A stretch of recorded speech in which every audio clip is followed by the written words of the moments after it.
Alors, nous avons le plaisir d'accueillir à présent Monsieur Franck Ramu, qui nous vient de l'École normale supérieure. Donc, il est directeur de recherche au CNRS et professeur donc dans cette école normale. Alors, Monsieur Ramu travaille dans un laboratoire de sciences cognitives et psycholinguistiques. Ses recherches portent sur le développement cognitif de l'enfant, ses troubles. Il travaille notamment sur la dyslexie développementale, troubles spécifiques du langage, mais aussi sur l'autisme. Alors, ses bases cognitives et cérébrales et ses déterminants génétiques et environnementaux. Voilà. Merci Natacha, merci à tous pour l'invitation. Est-ce que vous m'entendez bien là? Ouais. Bon, ok. J'ai pas beaucoup de retours, mais si ça vous convient, c'est parfait. Ok, alors après les exposés que vous avez eus, qui étaient très riches en contenu, je vais vous proposer quelque chose d'un petit peu différent, qui est d'essayer de faire un petit pas en arrière et de se poser des questions un petit peu plus générales. Donc vous voyez la question, qu'est-ce que la recherche scientifique peut apporter aux enseignants? Alors bon, j'imagine que si vous êtes là aujourd'hui, c'est que vous avez quand même l'idée que oui, la recherche peut apporter quelque chose aux enseignants, hein, bien entendu. Malgré tout, c'est quand même un sujet sur lequel il peut y avoir des malentendus ou des attentes qui ne sont pas tout à fait raisonnables. Et donc, en tout cas dans le contexte français, j'ai trouvé utile de revenir un petit peu sur cette question. Qu'est-ce qu'on peut attendre de la recherche scientifique et qu'est-ce qu'on ne peut pas attendre? Et je fais l'hypothèse que dans le contexte belge, ça peut être utile aussi, puisque je sais que vous êtes en train de réformer la formation des enseignants, etc., qu'il y a plein de choses qui se passent. Donc c'est aussi le moment de réfléchir un petit peu à ces sujets. Et donc voilà le plan que nous allons suivre. On va commencer par la base de la base, c'est-à-dire qu'est-ce que la science? Faire un petit peu d'épistémologie, c'est-à-dire comment est-ce qu'on acquiert de la connaissance dans le domaine de l'éducation, comment est-ce qu'on sait ce qu'on marche, ce qui va nous conduire à la notion d'éducation fondée sur des preuves, que je vais expliciter un petit peu et que je vais également illustrer par un certain nombre d'exemples. Et puis on va commencer par un petit sondage, voilà, pour se mettre en jambe. C'est une question qui est extraite d'un débat qui a eu lieu en France récemment, entre des gens qui défendent l'idée qu'enseigner est une science et d'autres qui défendent l'idée qu'enseigner est un art. Alors on va voir ce que vous en pensez, on va juste faire un vote à main levée. Je vous laisse le temps de réfléchir à votre réponse. Il y a 4 possibilités. Soit enseigner une science, B, un art, C, ni l'un ni l'autre, et D, les deux. Voilà, vous avez bien réfléchi, vous avez choisi votre réponse.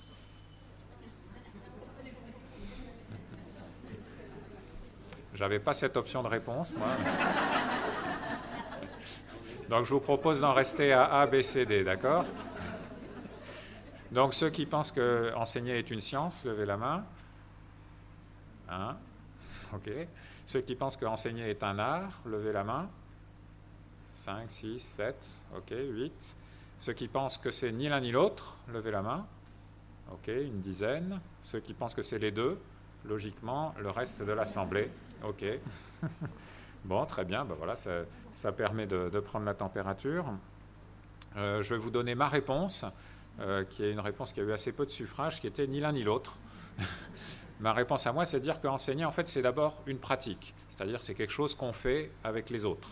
D'accord? Donc c'est une pratique au même sens que faire de la médecine, c'est une pratique, ou faire de la psychothérapie, c'est une pratique. Vous voyez, pour moi, enseigner, c'est une activité dans cette gamme d'activités.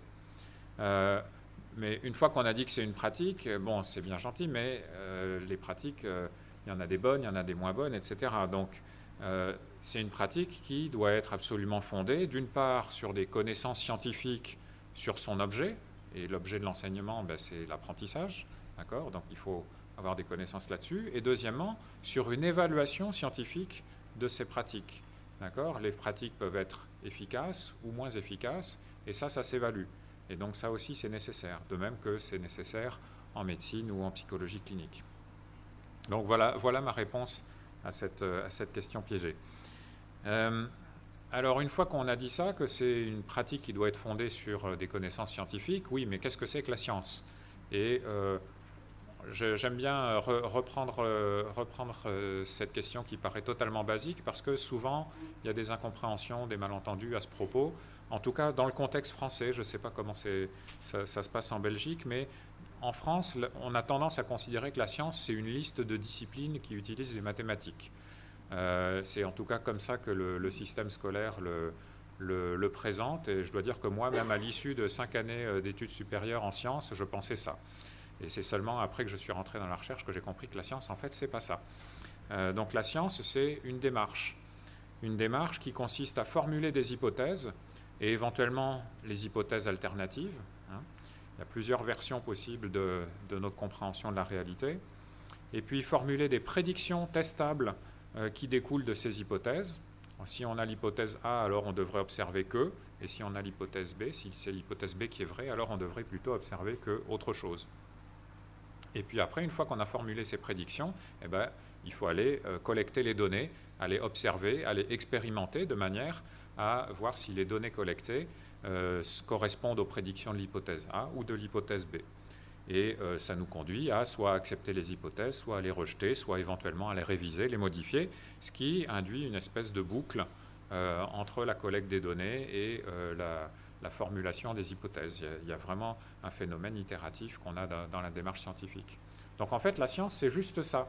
D'accord ? C'est juste cette démarche qui consiste finalement à construire des hypothèses, puis des modèles, puis des théories qui sont des modèles du monde réel, qui sont de plus en plus complexes, et qu'on élabore et qu'on affine en les confrontant au monde réel, à des données objectives qui sont collectées par l'observation et l'expérimentation. Et ça, cette approche, elle est extrêmement générale. Évidemment, elle a beaucoup servi en physique, en biologie, en chimie, etc., mais elle peut tout autant servir dans tous les domaines de la connaissance, y compris dans les sciences sociales, y compris dans les sciences de l'éducation, y compris en psychologie, et elle a déjà beaucoup servi dans ces domaines, même si parfois, étrangement, ce n'est pas tout à fait bien connu. Et donc, on va montrer finalement comment on peut utiliser cette démarche sur les sujets qui intéressent les enseignants.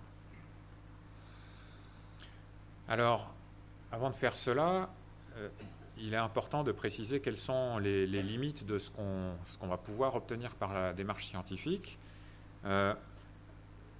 Première chose, la science ne peut pas dire ce qui est bon ou ce qu'il faut faire. Elle n'a pas de caractère normatif. D'accord ? Donc, la science ne va jamais vous dire ce qu'est une bonne éducation, ni ce qu'il faut enseigner, ou ce qui est acceptable ou pas. Vous voyez, par exemple, il y a quelques décennies, on pensait que les châtiments corporels à l'école, c'était acceptable. Et puis, les valeurs de la société ont évolué. Aujourd'hui, on trouve ça inacceptable. Bon, la science n'a jamais rien dit là-dessus. Mais c'est nous, les êtres humains, en société, qui décidons de ce qui est bon et ce qui est mauvais. D'accord ? En revanche, une fois qu'on a fixé des objectifs pour l'enseignement et des contraintes, évidemment, qui sont celles du monde réel, alors la science peut dire comment atteindre les objectifs. Elle peut fournir des moyens. D'accord ? Donc, la science peut dire dans quelles conditions les élèves apprennent mieux ou moins bien.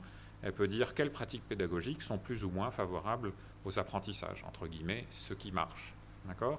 Donc voilà, essayons de bien séparer ce que la science peut apporter et ce qu'elle ne va jamais apporter. Donc après, de quelles connaissances les enseignants ont-ils besoin ? Il y en a plusieurs types. La première chose, ils ont besoin de bien connaître les contenus à enseigner. Ça, c'est la base de la base. C'est la condition absolument nécessaire. Il faut connaître ce qu'on veut enseigner. Mais ce n'est pas la condition suffisante. Vous en êtes bien conscient, évidemment. Donc il faut aussi comprendre comment fonctionnent les élèves, c'est-à-dire dans quelles conditions ils apprennent, comment ils apprennent, quels sont les facteurs qui peuvent entraver leurs apprentissages, qu'est-ce qui les motive, qu'est-ce qui influence leur comportement. Tout ça, ce sont des connaissances qui sont indispensables pour les enseignants qui ont à gérer les élèves tous les jours dans leur classe. Et puis, ils ont aussi besoin de savoir comment bien enseigner pour que les enfants apprennent, pour que tous les enfants apprennent, et pas seulement les meilleurs, pour qu'ils soient motivés, pour qu'ils se comportent bien. C'est pas tout de savoir comment ils fonctionnent, il faut posséder un ensemble de pratiques qui permet de mettre en œuvre cet enseignement. Il y a un grand éventail de pratiques et elles n'ont pas toutes le même effet. Donc, ayant posé ces grandes questions, donc les questions de contenu à enseigner, les contenus disciplinaires, on ne va pas en reparler, ce n'est pas mon sujet aujourd'hui, mais comment fonctionnent les élèves et comment bien enseigner, là, ce sont des questions essentielles qu'on va creuser un petit peu. où est-ce qu'on va chercher les connaissances qui permettent de répondre à ces questions? Il y a plein d'options disponibles. Évidemment, les enseignants, ils aiment bien recueillir l'avis de leurs collègues de la classe d'à côté ou demander à leur formateur ou à un conseiller pédagogique. C'est parfaitement naturel de solliciter l'avis des collègues. On peut aussi se tourner vers la philosophie. Il y a toute une gamme de philosophies de l'éducation qui peuvent inspirer l'action. Il y a des disciplines telles que les sciences de l'éducation, il y a la psychologie, il y a les neurosciences. Donc voilà, ça fait une grande gamme de sources dans lesquelles on peut puiser. Avant de continuer sur les sciences de l'éducation, je vais dire un mot sur les neurosciences, puisque ça faisait partie un petit peu du thème qui m'a été proposé, pour finalement soulever la question, mais est-ce que les neurosciences sont vraiment utiles pour répondre à ces questions? L'avis que je vais vous donner est que, en fait, elles ne sont pas directement utiles. Vous voyez, on en a entendu parler depuis ce matin, et les neurosciences nous expliquent ce que sont les bases cérébrales des apprentissages, et c'est prodigieusement intéressant. Hein, moi aussi, j'en fais des neurosciences, donc il ne s'agit pas de dire que ce n'est pas bien, c'est très intéressant, et ça participe à votre culture scientifique. En même temps, ce n'est pas ce qu'on a vu à l'IRM qui va vous dire ce que vous devez faire dans votre classe au jour le jour. D'accord ? Et donc, par exemple, vous voyez, tout à l'heure, Bérangère vous a montré des images du cerveau, de l'hippocampe, etc. Et voilà, ça vous permet de comprendre quelles sont les bases cérébrales de nos souvenirs. Mais en même temps, les concepts qu'elle a utilisés et qui vous sont directement pertinents pour vous, ce sont les concepts de mémoire de travail, mémoire épisodique, récupération en mémoire, inhibition, attention, etc. Et ça, ce sont des concepts de la psychologie, ce ne sont pas des concepts des neurosciences. Ce sont aussi des concepts des neurosciences dans la mesure où on étudie la base cérébrale de ces fonctions cognitives. Okay ? Mais ce qui vous intéresse, vous, c'est surtout les fonctions cognitives. Et donc, dans le domaine des neurosciences, parfois, on essaye de faire dire un petit peu trop de choses aux neurosciences. Par exemple, on a souvent ce message qui est grâce aux neurosciences, on a découvert la plasticité cérébrale, et maintenant qu'on connaît la plasticité cérébrale, on sait que l'enfant peut apprendre.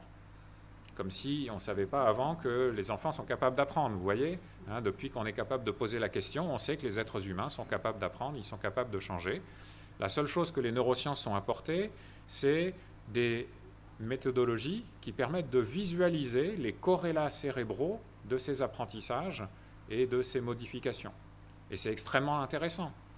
En même temps, c'était une évidence même qu'il y allait y avoir des corrélats cérébraux. Vous voyez, si on est dans une approche scientifique matérialiste et qu'on a compris que le cerveau, c'est l'organe de la pensée, si quelque chose qu'on pense se modifie, si on apprend quelque chose, c'est nécessairement parce que quelque chose de matériel se modifie dans le cerveau.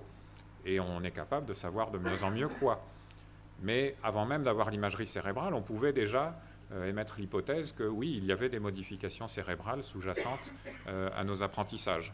Maintenant, on a des méthodes qui nous permettent de les visualiser, c'est extraordinaire, ça fait des magnifiques images, mais pour les enseignants, finalement, la conclusion, c'est toujours que oui, les élèves sont capables d'apprendre, et ça n'a pas changé grand-chose en vérité.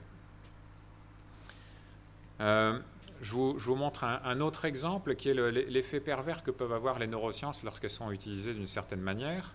Donc là, c'est une expérience où on a fait lire à des gens un petit paragraphe décrivant une étude scientifique, une fausse étude scientifique qui avait été rédigée pour l'occasion. Et donc le message principal, c'était quelque chose du type regarder la télé améliore les compétences en arithmétique parce que les deux activités mettent en jeu les mêmes régions cérébrales. Et donc il y avait trois versions de cette histoire. Il y avait une version où il y avait juste l'explication de ce que je viens de vous dire, voilà, parce que ça met en jeu les mêmes régions cérébrales. Une autre où on illustrait cet argument par un diagramme en barre qui montrait que l'activation pour regarder la télé était la même que l'activation pour l'arithmétique. Et une troisième version dans laquelle on fournissait à la place du diagramme en barre des images des régions cérébrales qui sont activées pour la télévision, qui sont activées pour l'arithmétique. Vous voyez, c'est similaire, donc c'est bien la preuve que c'est pareil. Et donc, à l'issue de ça, bon, il y avait toute une gamme d'histoires, et à l'issue de ça, on demandait à chaque fois aux participants de noter dans quelle mesure ce résumé scientifique était convaincant, ce résultat était convaincant. Et donc ce que les gens ont fait, vous voyez, le caractère convaincant de l'histoire est noté ici sur l'axe des Y. Ça, c'est dans la condition contrôle où il n'y a aucune image.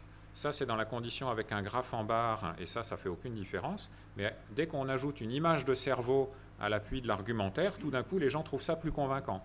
Alors que, évidemment, la nature de l'argument est exactement la même. Et que, par ailleurs, l'argumentaire est faux. Parce que, évidemment, regarder la télé n'améliore pas les compétences en arithmétique, et le fait qu'il puisse y avoir des activations cérébrales qui se ressemblent ne prouve strictement rien. Donc, vous voyez, c'est le phénomène qu'on appelle le neuroenchantement, qu'on pourrait paraphraser comme étant une crédulité qui est induite spécifiquement par le langage, les méthodes, les images des neurosciences. C'est quelque chose dont nous pouvons tous être victimes, et donc il faut un petit peu s'en méfier. Et donc, voilà, c'est pas pour vous dire que les neurosciences, c'est pas bien, c'est méchant, et il ne faut pas en tenir compte, mais il faut aussi se méfier un petit peu de ce phénomène de neuroenchantement, qui est parfois utilisé par certains à mauvais escient pour faire passer des messages qui en fait sont faux.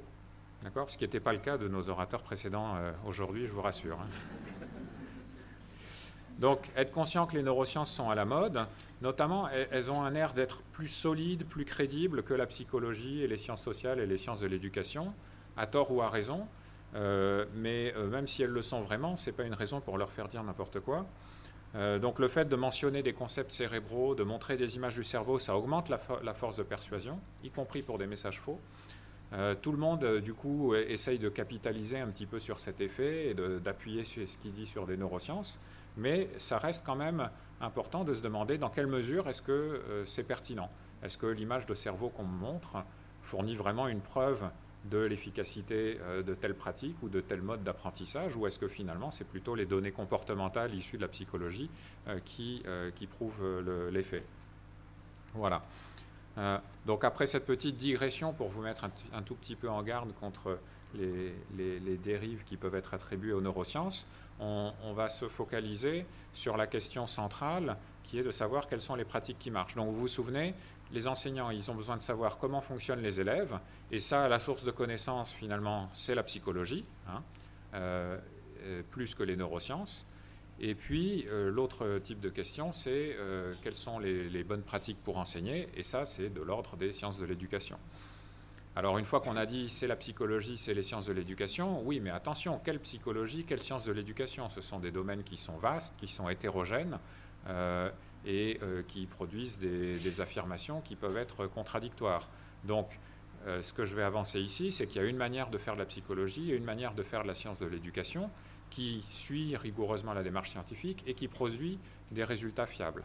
Et donc, on va regarder ça précisément dans le domaine des sciences de l'éducation sur la question de savoir quelles sont les pratiques qui marchent ou quelles sont les pratiques efficaces. Je présuppose ici que la notion d'efficacité de pratique pédagogique n'est pas un tabou, mais est quelque chose d'absolument nécessaire. Des fois, il y a des réactions un petit peu idéologiques contre l'idée de l'efficacité dans l'enseignement, mais en vérité, aucun enseignant ne se met en action dans sa classe dans le but d'être inefficace. Vous avez tous envie que les élèves apprennent.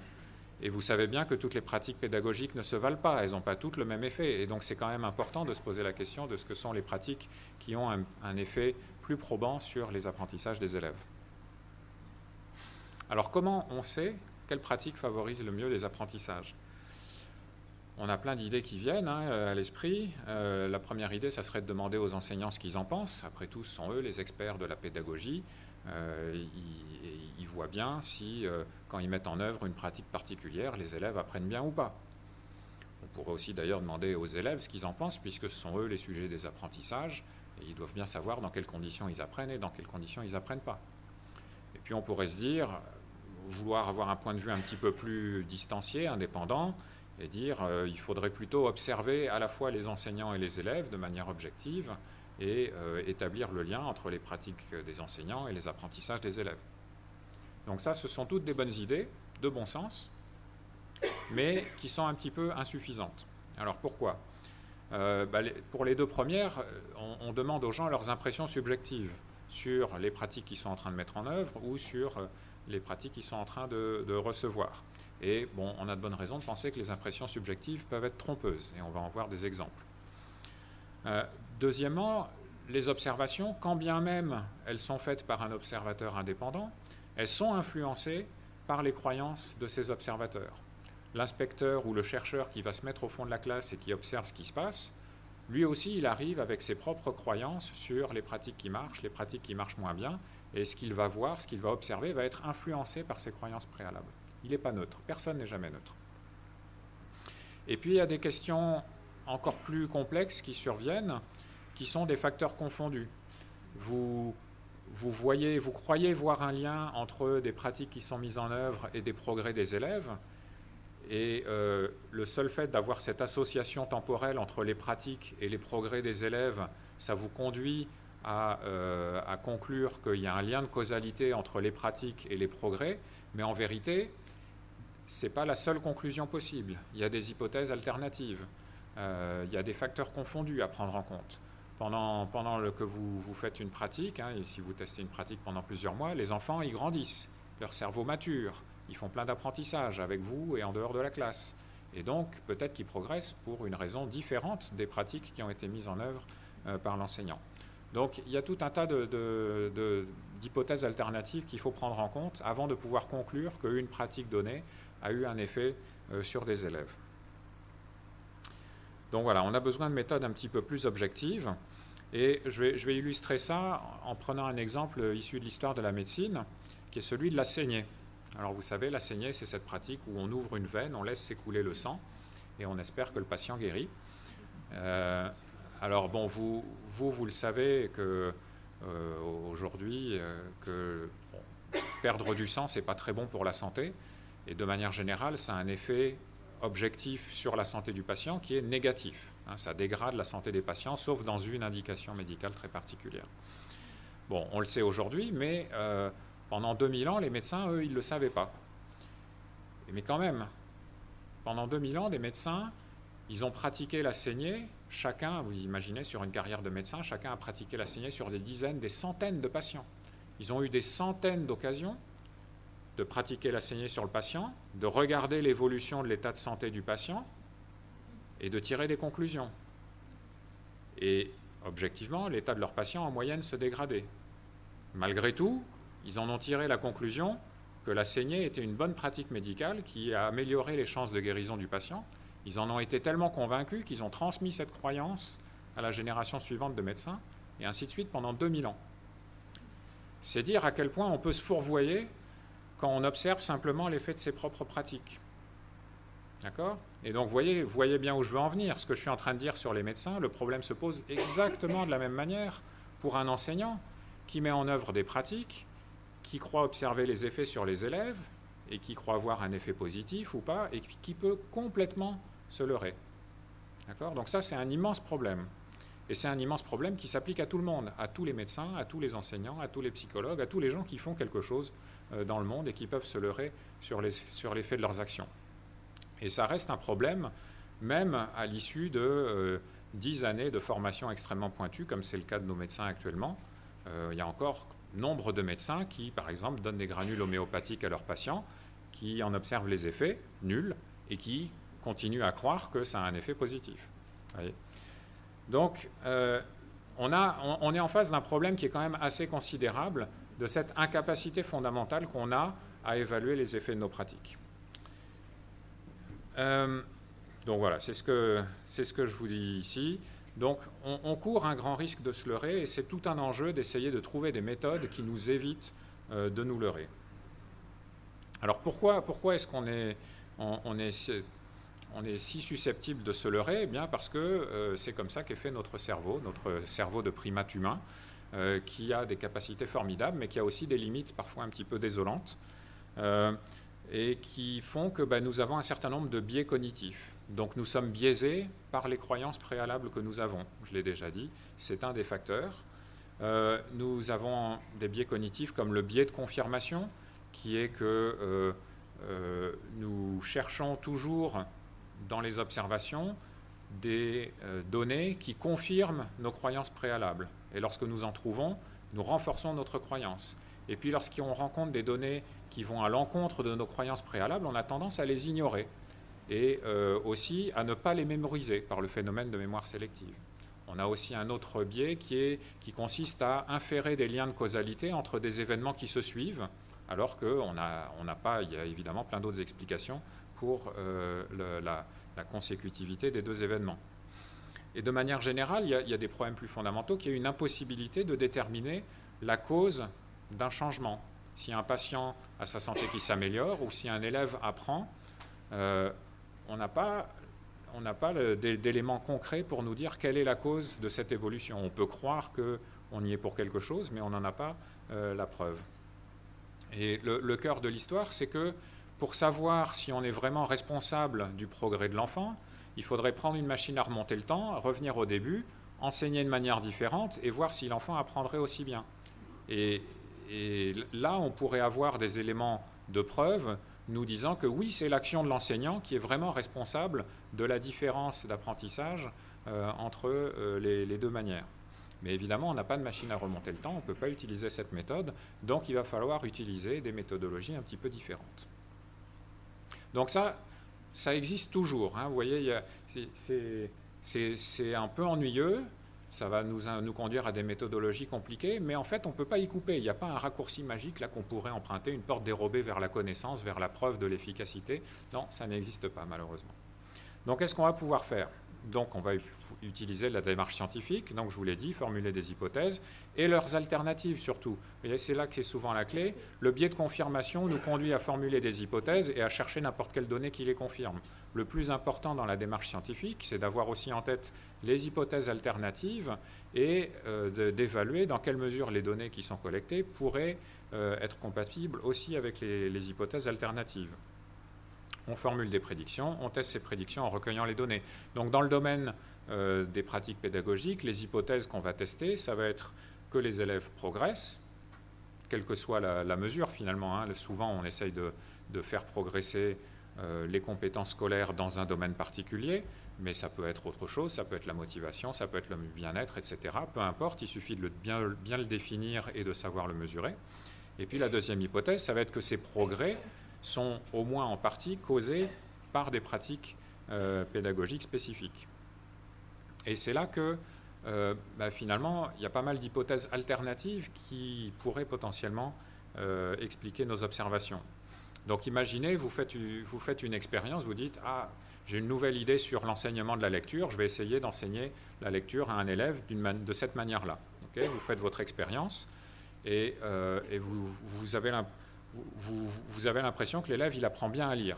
Bon, donc la première hypothèse alternative à se poser, c'est mais est-ce qu'il a vraiment bien appris à lire? Vous voyez, entre l'impression subjective comme ça dans une évaluation informelle et des progrès réels objectifs, il peut y avoir une différence. Donc la première chose à faire, il faut avoir des mesures objectives du niveau des élèves, hein, et si possible indépendantes de l'enseignant. Bon là c'est quand on fait de la recherche de très très haute qualité, comme dans les essais cliniques en recherche médicale. Mais voilà, le minimum, c'est on a une compétence cible qu'on essaye d'améliorer chez l'élève. Le minimum, c'est de l'évaluer avec des tests objectifs. Sinon, on ne saura même pas s'ils ont progressé. Deuxièmement, si vous avez fait l'expérience sur un élève et que vous avez l'impression que ça marche, bon, évidemment, il se peut que l'élève ne soit pas représentatif et que ça ne dise rien sur votre capacité à obtenir les mêmes résultats avec d'autres élèves. Donc ça, évidemment, la réponse est évidente. Il faut faire ce genre d'expérience sur plusieurs élèves. Un nombre plus grand que vous ne l'imaginez, en vérité. Pour faire des statistiques fiables à la fin, on considère qu'il faut en général au minimum 40 élèves par groupe. Donc c'est souvent plus grand qu'une classe. Une autre hypothèse alternative qui pourrait expliquer les progrès que vous êtes en train d'observer, c'est que les progrès de l'élève soient sans lien causal avec les pratiques que vous avez mises en œuvre. Parce que pendant le temps où vous avez mis en œuvre cette pratique pédagogique, en fait, l'élève, il a progressé du fait de son développement normal ou du fait d'autres apprentissages qu'il a réalisés en dehors de cette pratique, en dehors de la classe, ou du fait simplement d'un effet placebo ou effet Hawthorne, c'est-à-dire le fait de tout d'un coup apprendre mieux ou améliorer son état de santé juste parce qu'on fait l'objet d'une intervention et on croit que ça va avoir un effet, ou encore toute autre cause non identifiée. Donc, qu'est-ce qu'on fait pour essayer d'éliminer ce genre d'hypothèse d'alternative? eh bien, ça conduit à avoir des groupes contrôle. Hein. On n'a pas la machine à remonter le temps qui nous permet de comparer avec une autre intervention, mais on peut faire différents groupes d'élèves, certains qui auront la méthode A, d'autres qui auront la méthode B, et qui permettront de savoir si une méthode produit un effet meilleur qu'un autre. Même si la méthode B est juste l'enseignement habituel, tout venant, on va dire, sans pratique particulièrement identifiée, ça permet quand même d'offrir une base de comparaison qui permet de contrôler voilà, le développement normal, standard de l'enfant dans les conditions habituelles. Si on n'a pas cette base de comparaison, on ne peut qu'observer que les élèves ont progressé, mais on ne sait pas par rapport à quoi ils ont progressé, donc on ne sait pas si c'est significatif en fait. Une autre hypothèse alternative, c'est que, ok, vos élèves ont progressé, mais est-ce qu'ils ont progressé mieux qu'une autre pratique pédagogique qui pourrait être mise en œuvre? Donc c'est bien d'avoir un groupe contrôle, c'est encore mieux d'avoir d'autres groupes de comparaison qui sont d'autres pratiques pédagogiques. Une autre hypothèse alternative qui peut parfois expliquer des différences entre des groupes, c'est que, ok, vous avez un groupe A d'élèves qui, à la fin, ont des meilleurs scores que le groupe d'élèves B, mais peut-être ce groupe A, il était déjà différent au début de l'intervention. D'accord? Donc ça, c'est des choses qu'il faut avoir vérifiées. Donc la réponse, ça peut être d'apparier les groupes d'élèves sur les compétences cibles pour s'assurer qu'il n'y a pas de différence au départ, ou ça peut être une randomisation, c'est-à-dire le fait d'attribuer aléatoirement les élèves dans les groupes qui auront la méthode A et la méthode B. D'accord? Et puis, encore une hypothèse alternative, ça pourrait être que les progrès de l'élève sont dus à la qualité de l'enseignant plutôt qu'à la méthode qui est évaluée. Et donc ça, c'est la question de comment arriver à dissocier l'effet des pratiques avec l'effet des enseignants. Okay, voilà, il y a des enseignants qui sont naturellement doués et qui vont toujours obtenir plus d'effets que les autres, mais si on a pour but d'évaluer l'efficacité d'une pratique donnée, d'une méthode donnée, alors on ne veut pas courir le risque que, par hasard, les meilleurs enseignants faisaient la méthode A et les moins bons enseignants faisaient la méthode B, parce qu'à la fin, la différence qu'on observe, elle parle des enseignants et elle ne parle pas des méthodes. D'accord ? Alors, si on veut contrôler pour ce genre de biais, alors ça veut dire qu'en fait, il faudrait randomiser, c'est-à-dire attribuer aléatoirement les enseignants aux différentes formations dans lesquelles ils vont apprendre à faire la méthode A et la méthode B. Vous voyez qu'on atteint un niveau de complexité méthodologique quand même assez considérable, mais malheureusement, c'est le seul moyen de contrôler ce type de biais. Donc on ne peut pas le faire à tous les coups, évidemment, mais c'est quand même important de garder en tête que ces biais potentiels existent. Donc je sais, donc vous me voyez arriver, c'est-à-dire que on arrive ingrédient par ingrédient à la méthodologie de l'essai randomisé contrôlé, qui est la méthodologie qui est utilisée pour évaluer les traitements médicaux, qui est utilisée pour tous les médicaments qui sont sur le marché, mais qui est aussi utilisée pour des traitements non médicamenteux, comme des interventions, des traitements nutritifs, par exemple, des pratiques médicales telles que la stérilisation ou des psychothérapies, etc. Ça marche pour tout, en fait. La méthodologie est indépendante de la nature de l'intervention. Et donc cette méthodologie, on peut la résumer ainsi, mais en fait ce que je voulais dire ici, c'est que chaque ingrédient méthodologique de l'essai randomisé contrôlé, il n'est pas là de manière arbitraire, ce n'est pas là pour embêter les expérimentateurs, il est justifié très précisément par la nécessité de rejeter une hypothèse alternative qui pourrait expliquer les observations que vous faites quand vous voyez que vos élèves progressent. Et si on n'a pas cet ingrédient méthodologique, on ne peut pas rejeter cette hypothèse alternative et à la fin, on est bien embêté pour interpréter les résultats d'une étude. Donc, ce n'est pas arbitraire tout ça. Et donc, on peut résumer la méthodologie de cette manière. On veut évaluer l'efficacité d'une méthode, d'une pratique pédagogique qu'on va appeler A. On va le faire pendant une certaine période d'intervention, par exemple 3 mois ou une année scolaire. Il faut bien spécifier quelle est la compétence ou la particularité des élèves qu'on essaye de faire progresser et mesurer cette compétence de manière objective avant et après la phase d'intervention, donc ce qu'on appelle le pré-test et le post-test. Il faut bien entendu comparer ce groupe qui fait l'objet de cette pratique pédagogique particulière qu'on veut évaluer avec un deuxième groupe, qui est soit un groupe contrôle qui a l'enseignement tout venant, soit un groupe qui reçoit une autre méthode, donc le groupe B, qu'on aura pré-testé et post-testé après. Autant que possible, les groupes A et B doivent être le plus comparables possible au départ de l'expérience, donc soit on vérifie qu'ils ont le même niveau, soit on les attribue aléatoirement. Et puis voilà, on les teste avant, on les teste après, et à la fin, on est en mesure pas seulement de comparer est-ce que le groupe B est meilleur que le groupe A, mais est-ce que le groupe B a progressé plus que le groupe A. Et évidemment, on fait ça dans une analyse statistique, et si l'analyse statistique dit que les élèves ayant bénéficié d'une certaine méthode ont plus progressé que les élèves qui étaient dans l'autre groupe, alors on commence à être en mesure de pouvoir affirmer avec un certain niveau de confiance que ces progrès sont dus à l'efficacité supérieure de la méthode A sur la méthode B, enfin de la méthode B sur la méthode A, en l'occurrence sur ce graphe. Vous voyez le genre de méthodologie. Donc évidemment, c'est lourd, c'est compliqué, ce n'est pas à la portée de tous les enseignants, chacun dans sa classe, de mettre en œuvre ce genre de méthodologie. C'est pénible de faire ce genre de choses, mais voilà, c'est un peu incontournable, il n'y a pas tellement d'alternatives possibles. Alors, une fois qu'on a établi cette méthodologie, est-ce que ça veut dire que à chaque fois qu'on a le résultat d'un essai randomisé contrôlé, on a la preuve absolue et définitive de l'efficacité de quelque chose? Bon, si c'était le cas, ça serait formidable, mais malheureusement, non, parce que une étude, c'est juste une étude, et toute étude, elle a des limites, elle a un effectif qui est forcément limité, elle a une mesure des compétences ciblées qui a une précision qui n'est pas infinie non plus, et les résultats peuvent être dépendants de tout un contexte, de tout ce qui a été mis en œuvre. Donc, un résultat d'une étude, c'est toujours un résultat d'une étude, ni plus ni moins, quand bien même ce serait un essai randomisé contrôlé. Et il n'est pas impossible que la prochaine étude qu'on fait la semaine prochaine, elle donne un résultat différent.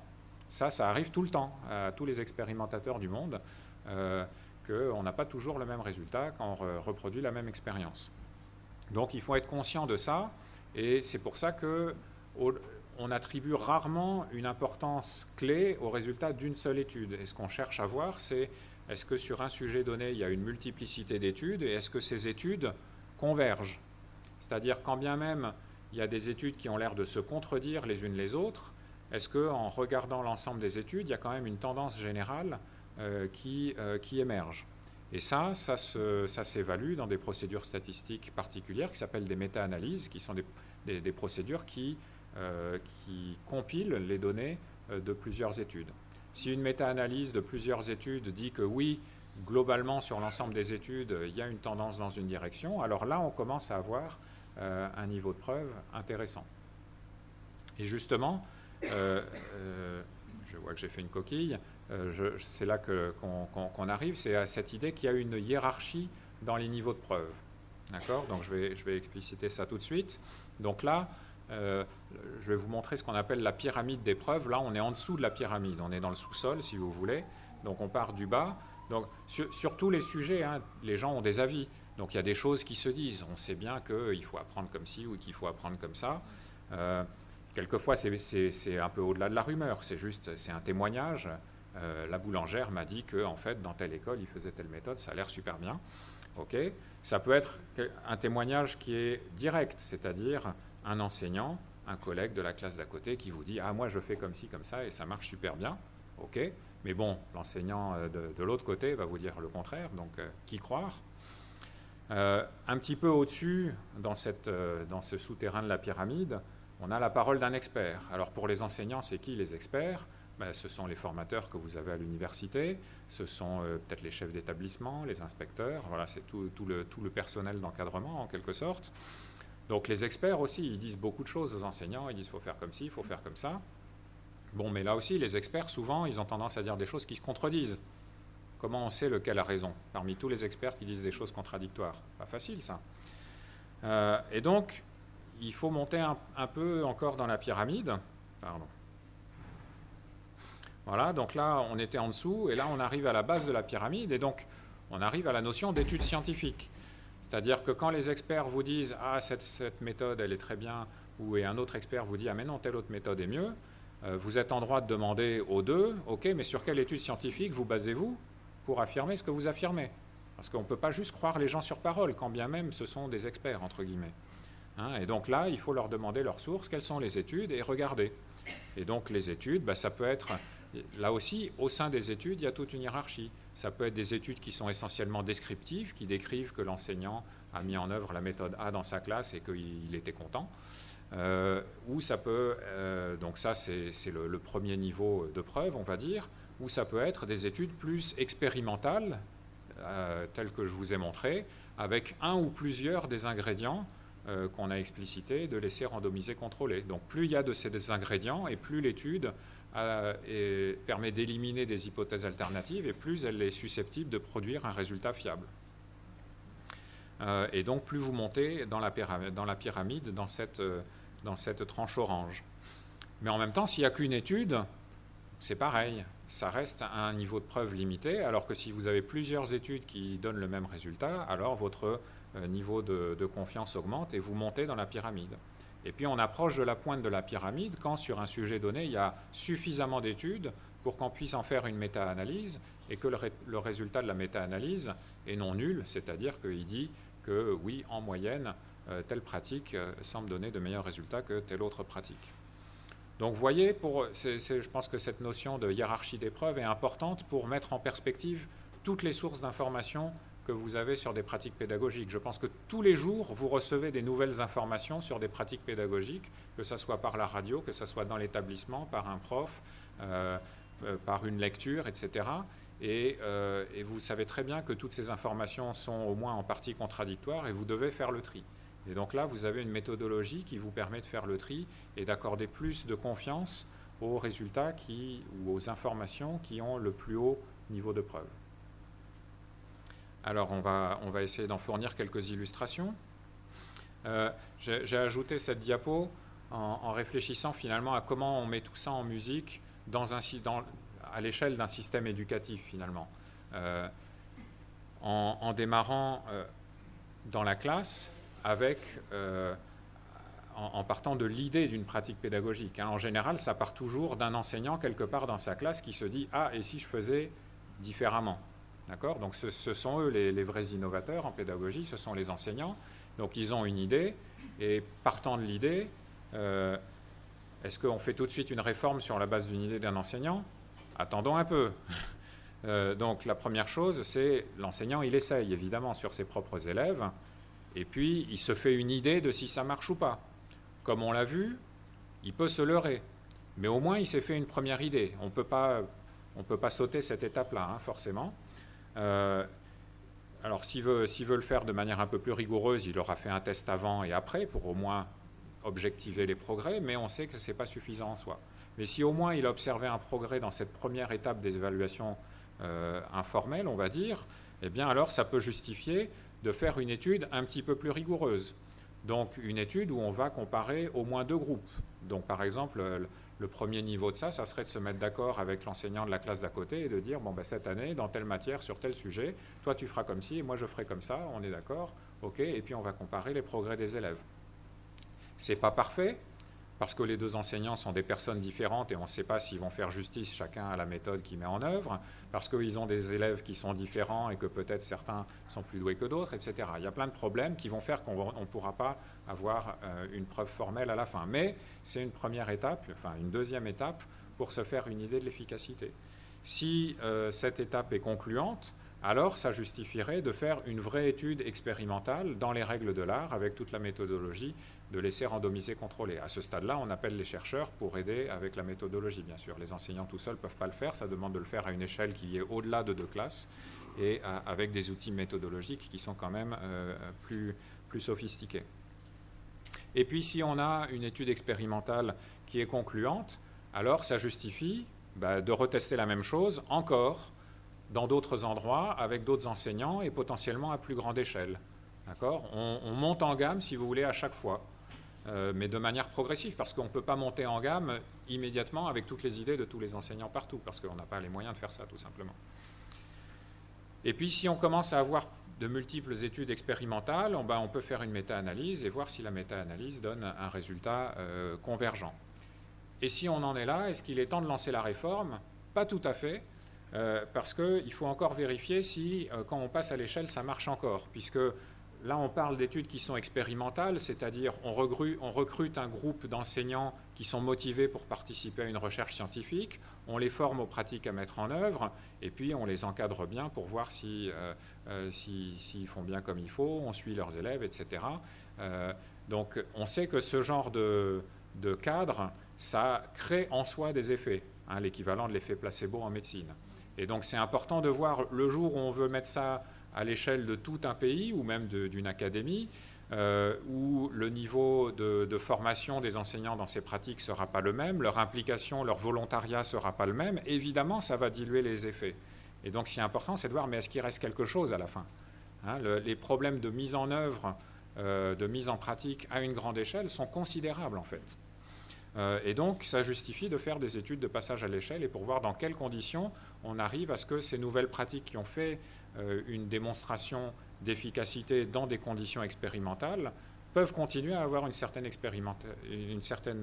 efficacité à grande échelle sur le terrain dans les conditions réelles de formation et de scolarisation, etc. Et si cette étude de passage à l'échelle est concluante, alors là, ouais, on serait formé à lancer une réforme du système éducatif, ou en tout cas de la formation des enseignants, etc. Et de dire, oui, là maintenant, on est à peu près sûr qu'il faut orienter la formation des enseignants dans telle direction avec telle pratique. Là. Vous voyez, bon, je ne sais pas comment ça se passe en Belgique, mais vous voyez, en France, je pense que les enseignants français, comme les Belges, sont à peu près aussi innovants que les autres. C'est pas là qu'est le problème, ils ont plein d'idées, etc. Le problème, c'est au niveau de l'évaluation de ces innovations. C'est-à-dire qu'en France, on reste coincé au niveau 2, voire au niveau 3 quand on a de la chance. Autrement dit, on ne se donne pas les moyens méthodologiques de savoir de toutes les innovations qu'ont proposées les enseignants, quelles étaient les vraies innovations qui marchent bien et quelles sont les fausses innovations qui ne marchent pas bien. Parce que forcément, il y en a aussi. Donc on ne se donne pas les moyens de pouvoir tirer une conclusion fiable à la fin et de pouvoir dire, OK, ça, c'est une innovation intéressante, on va essayer de le tester rigoureusement à une plus grande échelle, et ça, il vaut mieux arrêter en fait. Par contre, on fait aussi des réformes tout le temps, des réformes basées sur des idées qui n'ont jamais atteint le niveau de preuve au-delà du niveau 3, quand il y a des données tout court. Donc vous voyez, on a cette contradiction complète entre l'absence totale d'évaluation rigoureuse et l'idée qu'il faut réformer tout le temps les pratiques, le système, etc., alors qu'il n'y a aucune preuve. Donc voilà, je pense que si on arrivait à se tenir à une espèce de progressivité, si vous voulez, dans l'évaluation progressive du niveau de preuve en faveur de telle ou telle pratique, eh ben, on arriverait à mener des politiques éducatives qui soient un peu plus efficaces et qui soient aussi un peu moins nombreuses, qui épuiseraient un peu moins les enseignants, aller dans un sens, dans l'autre, sans jamais vraiment de justification. Ça serait un petit peu plus raisonnable. Bon, c'est ma proposition. Donc ça répond un petit peu à l'avance à cette question qui est pourquoi est-ce qu'on a besoin d'une éducation fondée sur des preuves, hein. Donc l'éducation fondée sur des preuves, c'est une traduction de Evidence-Based Education qui est elle-même une déclinaison de Evidence-Based Medicine, hein. Donc tout ça vient de la médecine fondée sur des preuves. Quelquefois c'est un petit peu trompeur de cette traduction puisque le mot preuve est trop fort, hein. On n'a jamais une preuve formelle de l'efficacité de quelque chose, mais on a des données. Et en fait, c'est ça, en anglais, evidence, c'est pas preuve, ça veut dire données, des données factuelles, hein. Et c'est ça qui est important. Il y a plein d'hypothèses qu'on peut avoir sur ce qui se passe en éducation, et le seul moyen de les départager, c'est de les confronter à des données factuelles, hein, donc à la réalité du monde, en quelque sorte. Et bon, apparemment, il y a des gens qui sont contre cette idée qu'on doive tester les hypothèses éducatives à l'aune de données factuelles, mais la bonne question à se poser, mais ça serait, et alors quelle est l'alternative? Est-ce qu'on doit fonder l'éducation sur des croyances? Bon, je ne pense pas que les résultats de ça soient vraiment terribles. Ou est-ce qu'on doit fonder l'éducation sur une philosophie? Les philosophies de l'éducation, c'est très intéressant. Il y en a qui sont extrêmement inspirantes, mais en même temps, il y en a beaucoup, et elles font des préconisations qui sont tout aussi contradictoires. Et elles ne donnent aucune justification, aucune preuve du fait que les pratiques qu'elles inspirent marchent ou pas. Donc ça peut être très bien en termes d'inspiration, une philosophie de l'éducation, mais ça n'évacue pas la nécessité d'évaluer l'efficacité des pratiques. Donc en fait, les données factuelles, qui sont obtenues par l'observation, par l'expérimentation, c'est en fait le seul moyen fiable que nous ayons à notre disposition pour départager les hypothèses. l'autre réponse qu'on peut donner à cette question, c'est de dire l'éducation fondée sur des preuves, ça a l'air mystérieux en France, en Belgique, je ne sais pas, mais en tout cas, ça se fait ailleurs, ça se fait beaucoup, et donc pourquoi est-ce qu'on ne le ferait pas nous aussi? Et donc, je donne un exemple, le livre de John Hattie, qui est un chercheur néo-zélandais en sciences de l'éducation, qui a publié ce livre en 2008, qui s'appelle Visible Learning, et un livre qui faisait une synthèse extraordinaire de toutes les méta-analyses d'études expérimentales qu'il a trouvées dans le domaine de l'éducation. Donc bon, c'est un effort de synthèse majeur de toute la littérature internationale en sciences de l'éducation. Et le plus remarquable, c'est que déjà, il a pu trouver 800 méta-analyses. Vous avez compris que la méta-analyse, c'est ce qui arrive quand déjà on a beaucoup d'études derrière. Donc il a trouvé 800 méta-analyses qui rassemblaient les résultats de 50 000 études qui étaient basées sur plus de 100 millions d'élèves dans plusieurs dizaines de pays. Voyez ? Et ça, c'était qu'en 2008. Et j'ai regardé un peu les bases de données bibliographiques et j'estime que dans les 10 dernières années, le volume de ce type de recherche a doublé. Donc aujourd'hui, on est probablement à plus de 100 000 études expérimentales en sciences de l'éducation qui ont des choses à nous apprendre. Donc, vous voyez, ce n'est pas comme si on ne savait rien en sciences de l'éducation. Il y a beaucoup de données, beaucoup de résultats, certains probants, certains moins probants évidemment, mais avec des méta-analyses qui nous permettent de faire le tri. Donc, ça se fait ailleurs, ça se fait avec beaucoup de succès et il serait temps d'aller puiser un petit peu dans cette source de connaissances à défaut de faire le même genre de recherche ici. Donc, dans le temps qui me reste, je vais vous montrer quelques exemples de résultats qui émergent de ce type de recherche.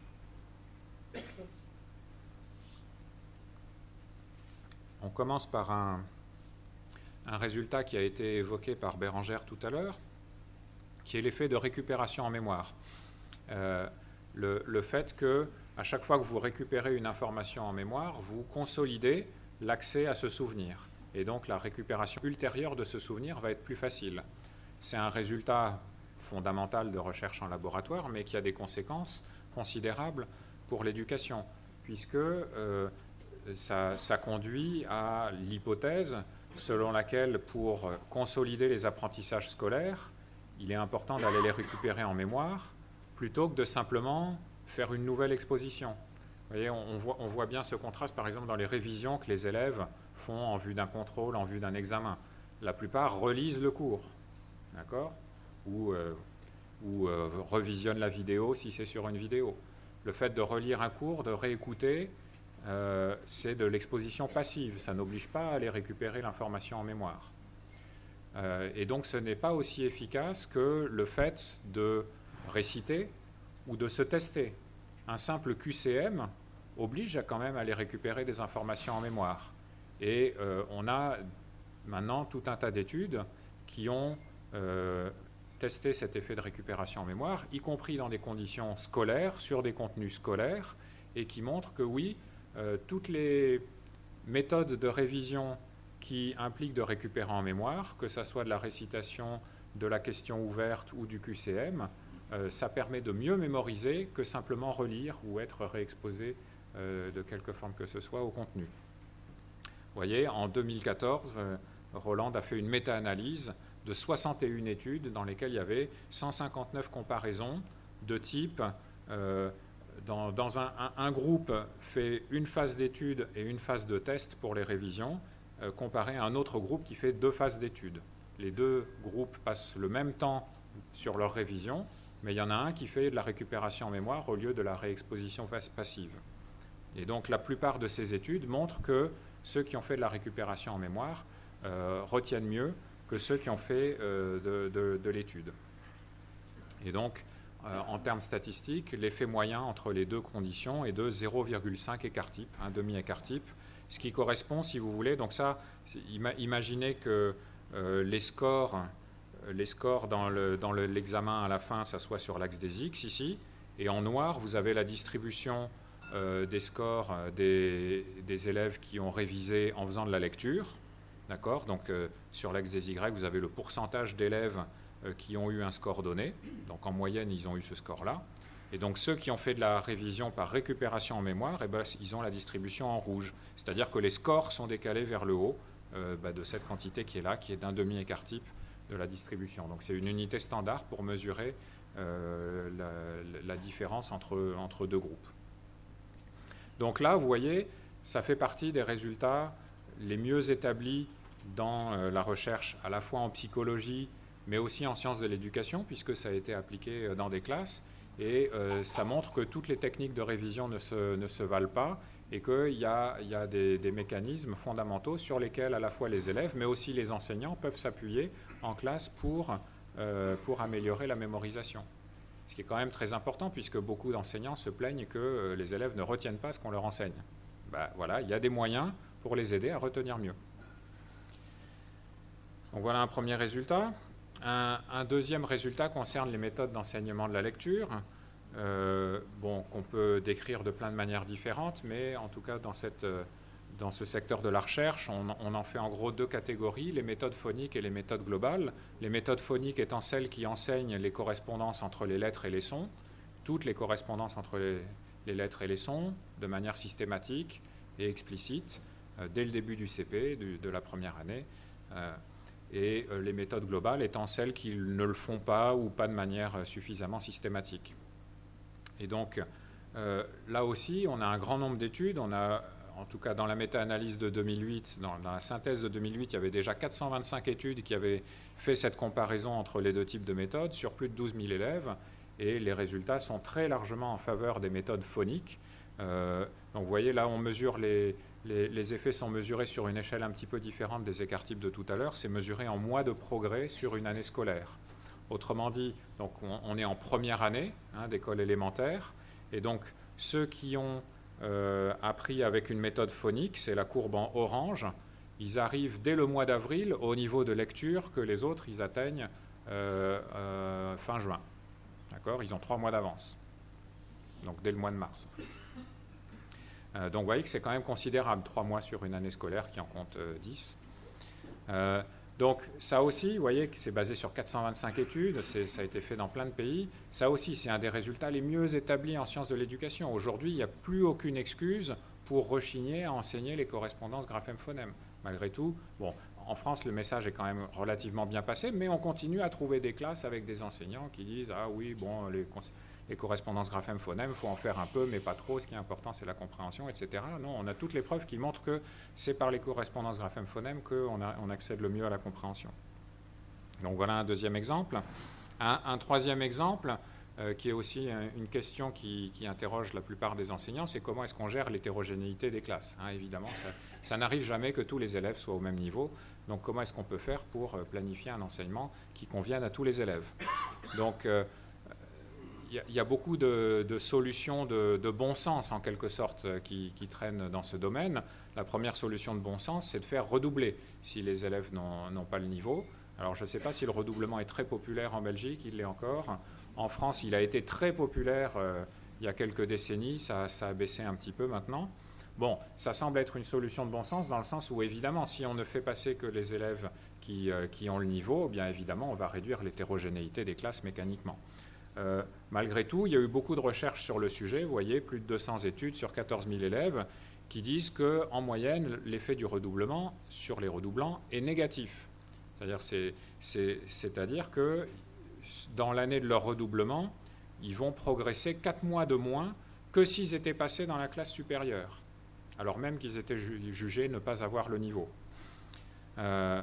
Donc ça, c'est quand même étonnant. Enfin, c'est étonnant. Disons, ça peut se comprendre. Il y a aussi des effets démotivants au fait de rester dans la classe, dans la même classe, etc. Et puis, bon, c'est vrai que quand on passe dans la classe supérieure, peut-être, ne pas avoir les prérequis semble être un handicap important. En même temps, on est aussi un petit peu tiré vers le haut par les nouveaux apprentissages à faire, etc. Donc, en tout cas, au final, l'effet moyen du redoublement est vraiment négatif. Ça ne veut pas dire qu'il ne puisse pas être qui ne puisse pas apporter un bénéfice à certains élèves qu'il faudrait être capable d'identifier, mais en tout cas en moyenne, l'effet est vraiment pas bon. Donc c'est une option de bon sens qui en tout cas est démentie par l'effet, par un nombre considérable d'études. Donc une autre idée de bon sens qu'on pourrait avoir, ça serait de faire des classes de niveau. Facile, si on met les forts d'un côté et les moins forts de l'autre, ça fait des classes plus homogènes, ça va être beaucoup plus simple pour les enseignants de fournir un enseignement qui est adapté à chaque classe. Mais là aussi, il y a eu beaucoup d'études, vous voyez, plus de 300 d'études qui suggèrent que les classes de niveau n'apportent pas des bénéfices intéressants. En fait, elles ont même un effet légèrement négatif en moyenne. Et en fait, c'est une moyenne, puisque évidemment, sur les bons élèves qui sont mis dans les bonnes classes de niveau, pour eux, il y a quand même un bénéfice, évidemment, d'être dans une meilleure classe plus homogène, évidemment. Mais pour les moins bons élèves qui sont mis dans les moins bonnes classes de niveau, il y a une perte qui est en fait plus importante que le bénéfice des bons dans les bonnes classes. Et donc, c'est comme ça qu'en moyenne, on se retrouve avec un effet légèrement négatif. Donc au final, le système n'y a pas gagné, si vous voulez. En moyenne, on y a un petit peu perdu, on n'y a pas gagné.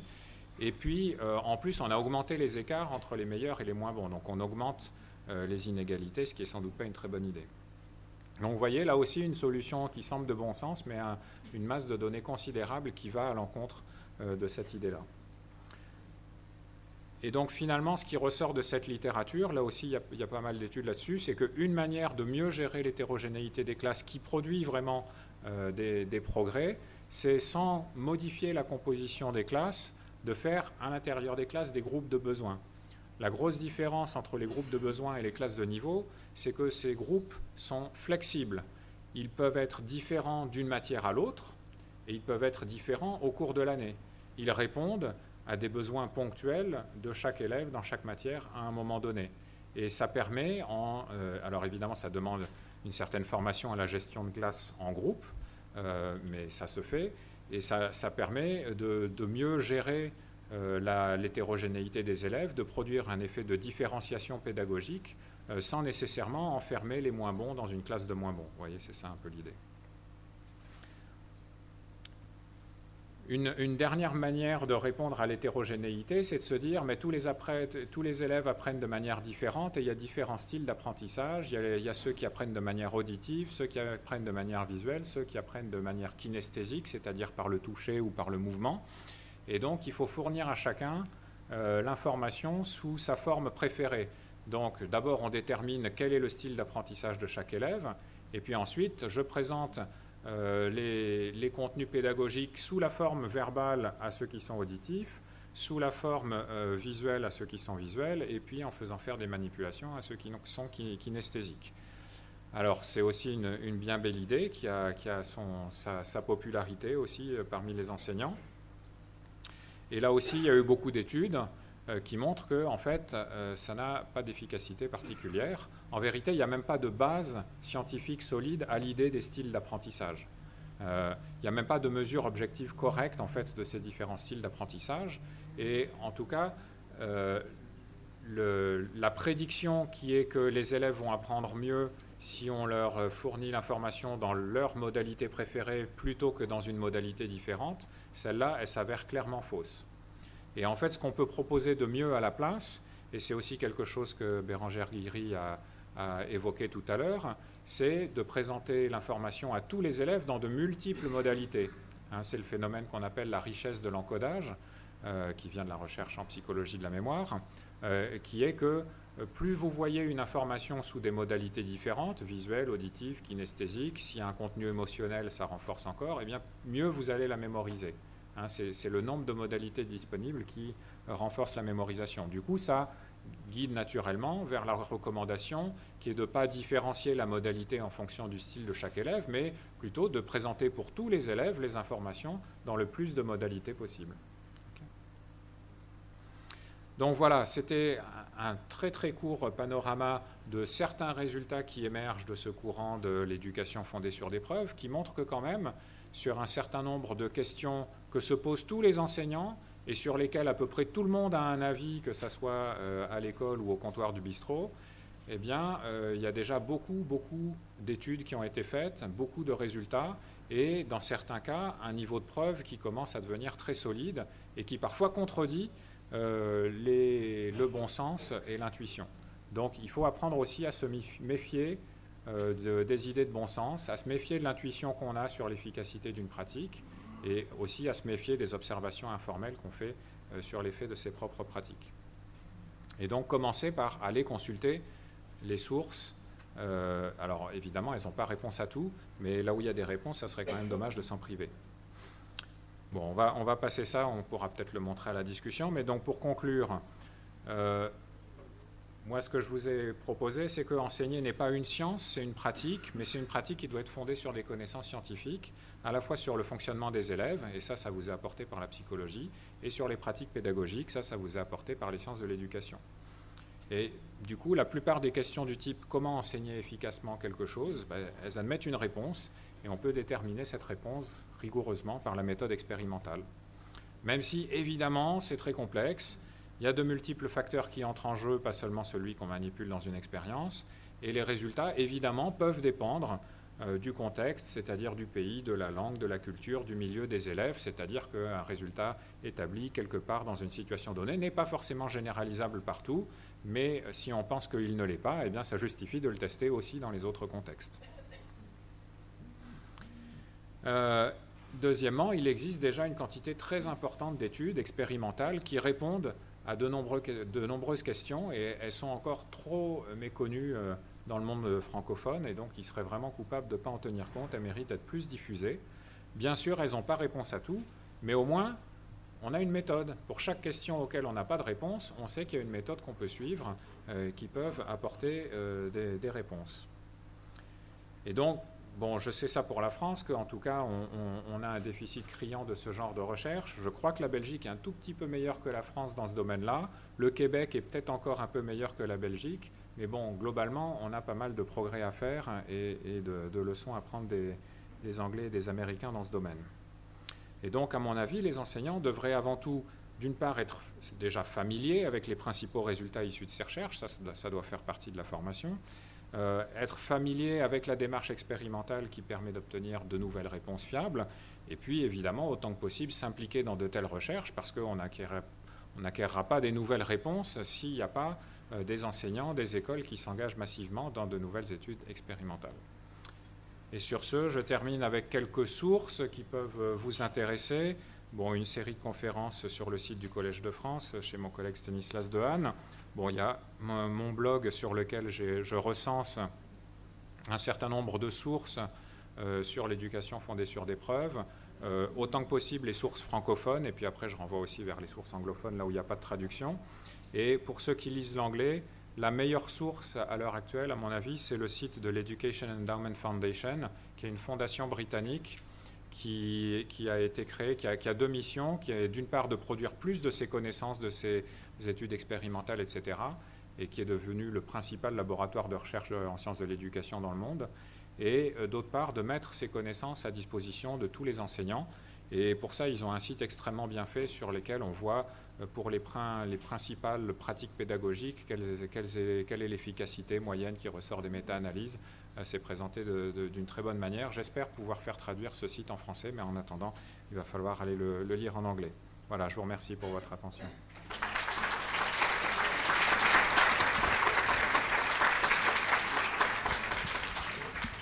Merci beaucoup pour cet exposé qui, je pense, fait vraiment la connexion entre toutes les conférences de la journée et qui est très très riche aussi, qui doit sûrement générer quelques questions. Alors, on ne va pas pouvoir en prendre énormément parce que le temps défile à toute allure.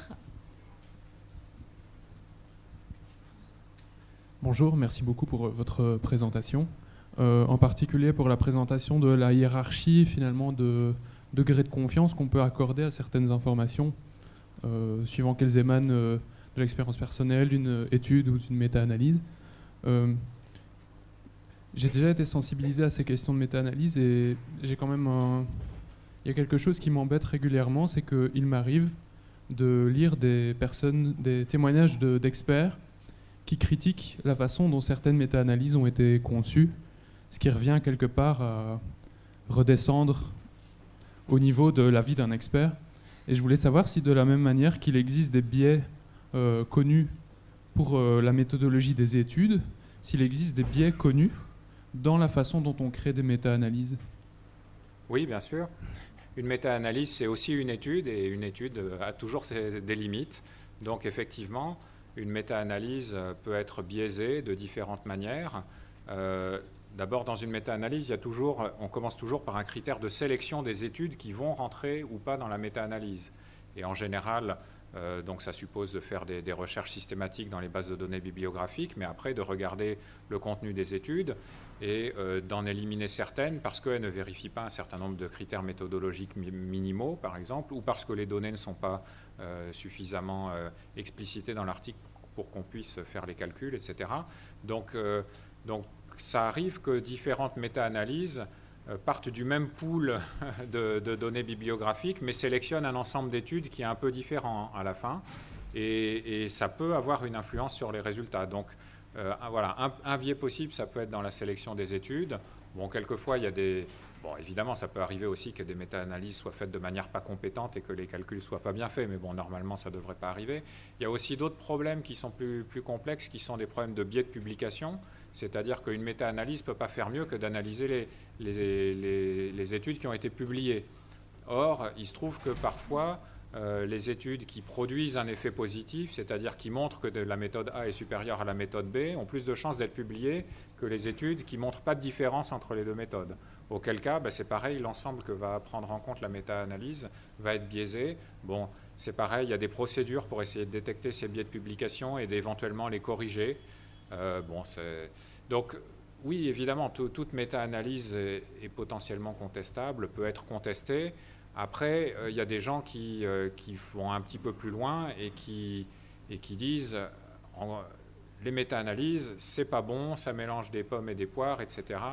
Et ça, je trouve que c'est pas acceptable, en fait, de dire, juste parce que le résultat des méta-analyses ne vous convient pas, de tout balayer d'un revers de main sans vraiment aller regarder dans les détails. Je pense qu'il faut accepter la critique de toute étude, mais il faut qu'elle soit argumentée, qu'on dise précisément quel est le critère méthodologique qui ne va pas, auquel cas, on peut la refaire mieux.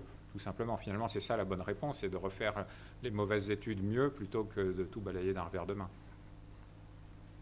Oui, je vous remercie de votre présentation. Si j'ai une question qui me tracasse en tant que formatrice d'enseignants, on leur demande de faire un petit travail dans le cadre de leur fin d'études. Et il est évident que les biais qu'ils côtoient sont nombreux. Alors, est-ce qu'il vaut mieux demander aux enseignants d'essayer au moins de porter un regard critique sur leur pratique, quelles que soient les limites expérimentales qu'ils auront vu le temps qui est imparti, et essayer de les sensibiliser à la place qu'elle va prendre, ou est-ce qu'on n'a pas le risque de les renforcer dans des fausses croyances, étant donné les biais qui sont quand même massifs, quoi qu'on fasse, pour délimiter au mieux l'expérimentation? Oui, bon, c'est une bonne question. Disons, de manière générale, je ne pense pas que ça soit mal de faire à des étudiants, à des enseignants en formation, des expérimentations dont on sait qu'elles ne sont pas impeccables méthodologiquement. Parce que bon, peut-être on peut... Disons, l'alternative, ça serait de les impliquer dans des vrais essais randomisés contrôlés, mais dans ce cas, ça doit être quelque chose de supervisé à grande échelle, et chaque étudiant est un participant dans une telle étude. Ça, c'est une option possible, bien sûr. Mais bon, de toute façon, oui, je vous ai montré la hiérarchie des preuves. On démarre toujours par le bas. On démarre toujours par essayer de tester ses intuitions soi-même dans sa classe. Donc, ce n'est pas en soi mauvais de le faire. Par contre, je pense que c'est important, et en particulier dans le cadre de la formation des enseignants, d'attirer leur attention sur le fait que le résultat qu'ils vont observer ou croire observer n'est pas en soi la preuve de quoi que ce soit, et de leur faire prendre conscience de tous les biais qu'il peut y avoir dans leurs observations et de quels ingrédients méthodologiques il faudrait rajouter pour avoir une conclusion fiable.